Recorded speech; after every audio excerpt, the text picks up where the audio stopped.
When most people hear the word dementia, they picture someone in their 70s or 80s.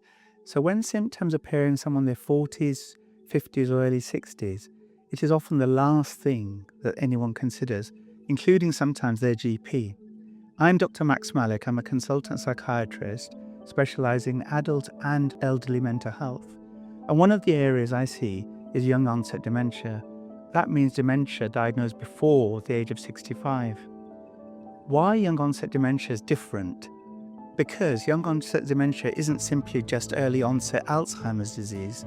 In fact, it's an umbrella term that includes a wider mix of conditions that may include things like frontotemporal dementia, Lewy body dementia, Parkinson's disease, or sometimes less commonly as well, dementias can be caused by alcohol, autoimmune conditions, which can be as a result of infections or even genetic causes. Because the presentation in younger people is unusual, the diagnosis is frequently delayed, sometimes by even years. People initially is told they're burnout, depression, perimenopausal, anxiety, midlife crisis, so many things.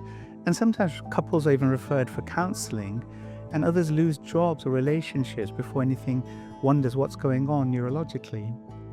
And when patients and family typically notice, memory loss is not the first thing that most commonly they notice. So that's another reason why young onset dementia is so easily missed.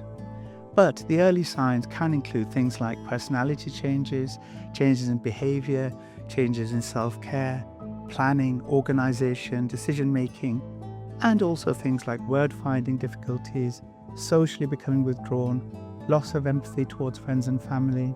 And sometimes those families describe that person as becoming a different version of themselves, or different in many unusual ways sometimes. So for example, in frontotemporal dementia, the changes can be behavioural and emotional rather than cognitive, so the memory may be relatively intact, particularly in the early stages. How I approach assessment. A proper young onset dementia assessment is not a 10-minute appointment and a memory test.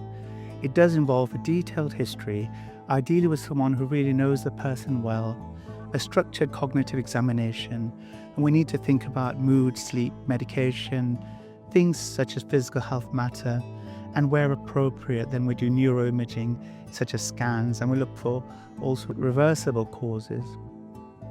The aim isn't just to exclude dementia, but to understand what type, what the trajectory might look like, and what can be done clinically, practically, personally to support the patient and their family from this point onwards. So it's about management. It's much more than just giving any medication if that's appropriate.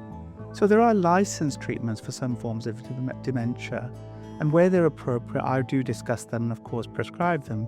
But medication is only one small part of the picture. Management of a young onset dementia involves cognitive strategies, lifestyle factors, genuinely modifying the trajectory for that patient, that person. Mood and sleep are important, getting the family involved, education, advanced planning, sometimes legal issues. And because sometimes younger patients face different issues to older patients, employment, dependent children, financial planning is also really important. And I can advise about all these things. So if you or someone you know who is close to you is concerned about changes and they don't quite add up and don't make sense, or you haven't had success in other places and dismissed, perhaps unfortunately, then it's worth getting a thorough assessment. An accurate diagnosis, whatever it turns out to be, gives you something to work with and plan and manage the future in much better detail and put you in control of that process. So you can book a young onset dementia assessment with me through the Health Suite. I see patients in person at our Thurnby clinic, and we work with families throughout the East Midlands.